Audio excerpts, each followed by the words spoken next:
You know that, mate. You know that.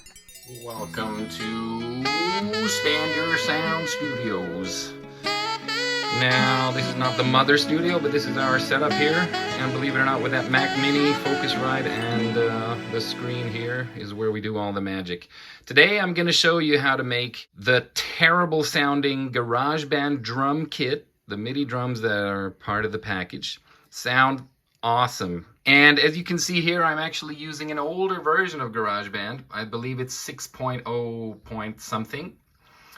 This how-to video is relevant for any GarageBand, but this is the version that I'm still using because I think it's better. So let's get on with it. So I got my tempo at 104, and I'm just gonna literally play in this beat on my keyboard. Here we go.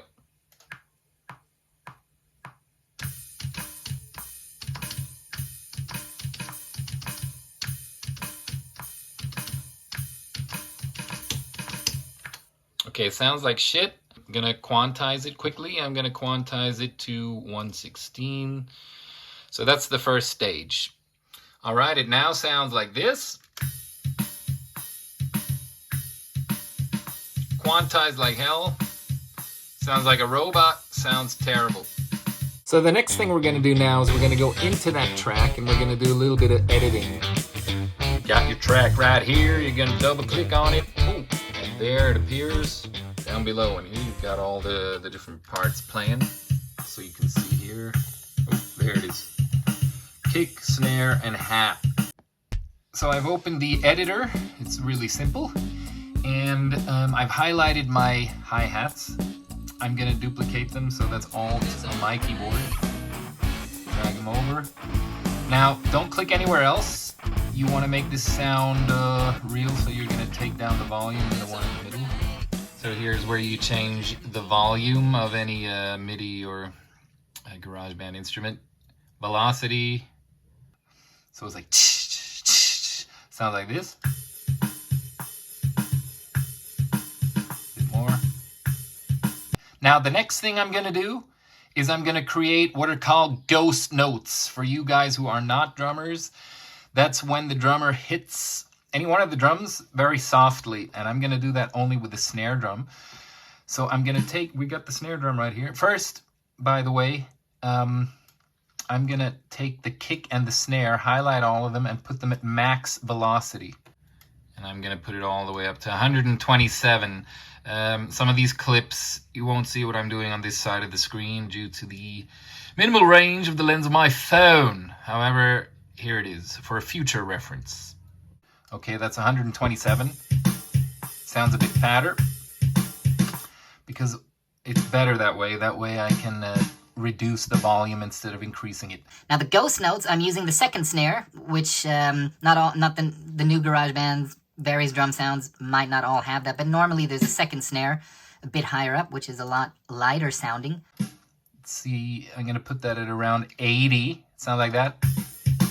Good. And I'm gonna put it in where a drummer might play them. Let's see. No, here. Exactly, my friend. You see. Yeah. So you get the idea. I'm gonna do that all the way through, and then I'll get right back to you. Now, what I've done with the ghost notes, they're all at between 73 and 85. They shouldn't all be the same. Makes it sound a bit more lively. That's the idea. Okay, next, I'm now quickly going to edit the cymbals, which in this case are simply the hi-hats. I'm going to take this first hi-hat and turn it into a crash. I'm going to throw in a few different crashes in there. As an example, let's say, pow! Let's say that one. I'm going to put in a little China there. Oh, shit. That's it. Okay. Crash again. Okay, you get the idea. Now here, da-da-da. Now no drummer would play that. Therefore, take out those hats. What we have here, we need to put a crash in there, like that. And another one there. Okay. So together, sounds like this.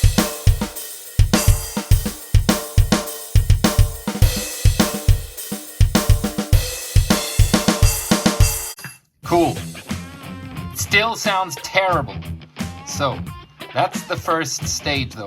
I've got my pattern more or less how I want it. By the way, this is really rough and you can edit any of this stuff later on as well. And now for the secret. Should I tell you or shouldn't I? Check out my Halloween poster and Snoopy book. We click on our track here, it's the rock kit. Now on this version of GarageBand, you simply go to track, duplicate track, and I've got a duplicate of the same track. Now, I want 4 of them, and you'll see why in a minute. So duplicate it again, and duplicate it again. Good. I click on Alt and I drag this down. I drag it down again, and I drag it down again. Now the top one, ignore it for now. Second one, this is gonna be my kick drum, okay? So I'm gonna go in here, double click on it. And there it is in the editor. Now, because this is gonna be my kick drum, I'm gonna delete everything that is not a kick drum. So I'm gonna take all this shit up here, cymbals and snare. See, they're all highlighted. Delete. Now it's only a kick drum. Perfect. Now, back up here, I'm gonna go on the third.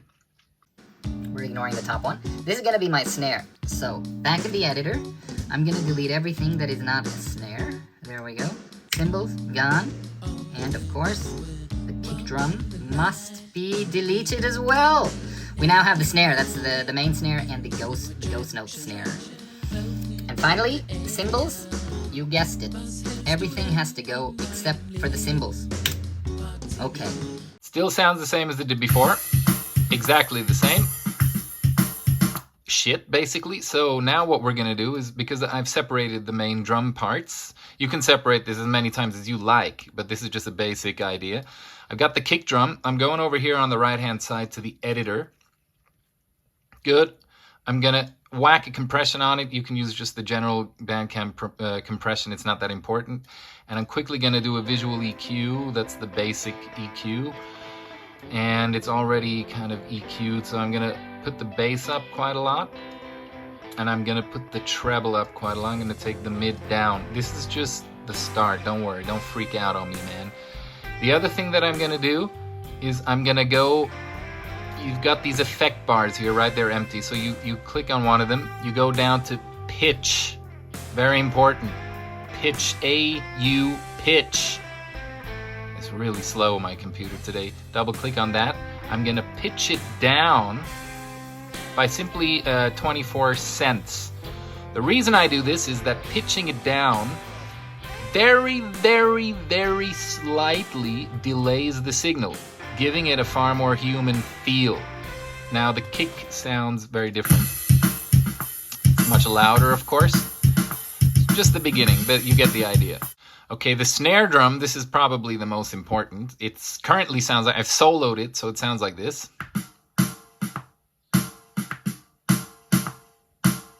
Yeah, it doesn't sound real, it sounds like a piece of shit. So, watch carefully. Click on compression. Go down to the pitch bar again. Now this one, you can go down or up, but I'm going to pitch it up to 48. Now what I'm going to do is I'm going to whack a graphic EQ. Now I'm going to take down all the low end completely, and up to about 80. 80 hertz, and here we're going to do a bit of a curve between 125 and 200. This gives it the low end punch. Put that down, and then from about 1,000, start picking it, and do quite a sharp peak. This gives it that trash can kind of snare sound. You have to work with this, it depends on your speakers, and it depends on the other instrumentation. And then finally up here, about 8,000, gives it that brightness spot. We can take it all the way down to the top. And it sounds like this. Okay. It's gonna sound better, man. Don't worry, don't worry. Now what we're gonna do, and actually we should have done this first, is we're gonna whack on the multi-band compressor. Now again, you'll find a version of this in almost any software, a multi-pressor thing. I'm not gonna do anything with it. I'm just gonna leave it as it is. It's just whacked on there. You hear that? Now the little secret about the multi-band compressor is it also slightly messes with the signal. So even though this is quantized at 16 beats, it's like a machine. This throws it off very slightly, and because it's pitched differently to the kick drum, they are not thrown off in the same way, meaning the whole thing will sound more human. Now the cymbals, so they're no compression on the cymbals. No compression on the cymbals. Take down all the bass and all the low mid. We want a lot of high aggressive mid. That again depends on what you want. The very high treble, I would take it all the way down. Sounds like this now. Sounds a lot more aggressive. Sounds a lot more lively. Now for the added touch, this track here at the top, I'm gonna get rid of it completely. I'm gonna take my kick drum and copy it in there, and this is because I like to have the kick on two signals. I'm gonna whack a compression on that. I'm gonna whack a where is it? Overdrive. And here we're gonna do absolutely no bass, lots of mid and high mid, and absolutely no treble, and it sounds kind of like this. Sounds really weird, yeah? And with the other one, it sounds kind of like that. Okay, over the phone that sounds terrible, I'm sure, but this is gonna give it a nice punch, and so that's that stage.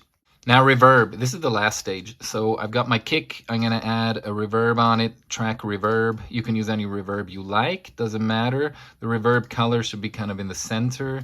The reverb time should be fairly short, between say 5 and 10%. Original volume full and reverb volume fairly low.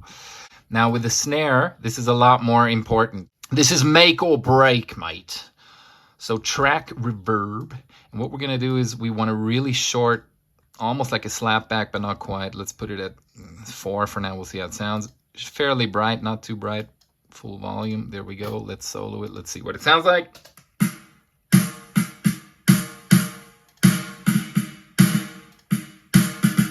Okay, that's cool.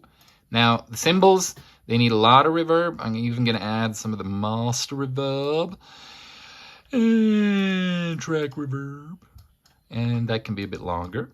And that's that. Now, kind of mixing between the tracks.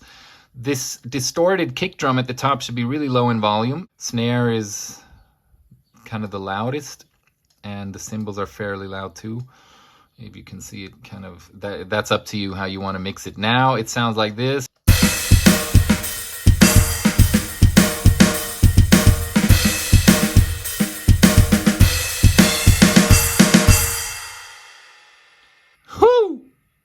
This is Mike from Stand Your Sound DIY Records.